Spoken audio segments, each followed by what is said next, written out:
Hi guys, I have been asked to work out question number 2 of 1.1. So let's take a look at what they're asking for here.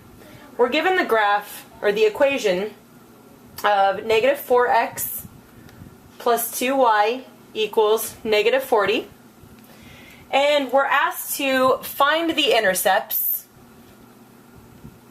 So to find the intercepts and graph it. So this might be a little bit confusing because what we're used to seeing is this equation in the form of y equals mx plus b. But I'm going to show you right now how this is actually a little bit easier to graph by finding the intercepts and just leaving it in the same form that it is right now. So here's our graphing paper, which is not really graphing paper, but we're going to call it that. And we have to talk about what is our strategy here. So if we're told to find the the x and y intercepts, one thing that we already know fundamentally is that an x-intercept is going to be some value of x, comma 0, right? Because it's going to lie somewhere on the x-axis, meaning that the y value will always be 0. Okay, likewise, if we're looking for a y-intercept, we're going to have some sort of value of 0, comma y, because it's going to be some y value along that axis. So if we're doing this, we can say that we can find the x-intercept by setting y equal to 0 and the y-intercept by setting x equal to 0, right? So let's find the x-intercept first. So we'll have negative 4x plus 2 times 0 equal to negative 40. So that's going to leave us with a negative 4x equals negative 40. Divide both sides by a negative 4.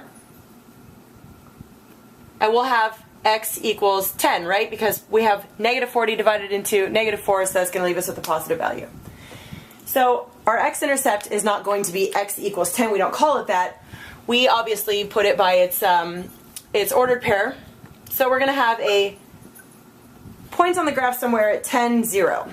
So this is obviously not going to be to scale, but we'll mark it right here as the point 10, 0.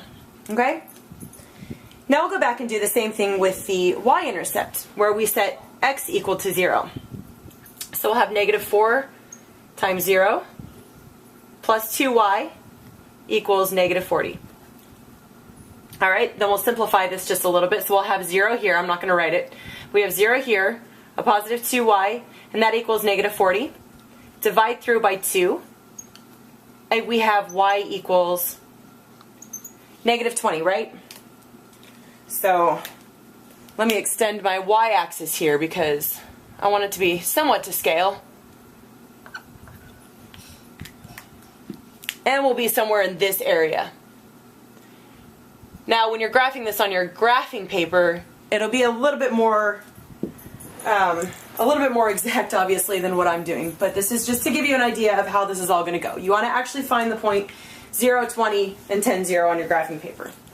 From here, we can mark those as our points and connect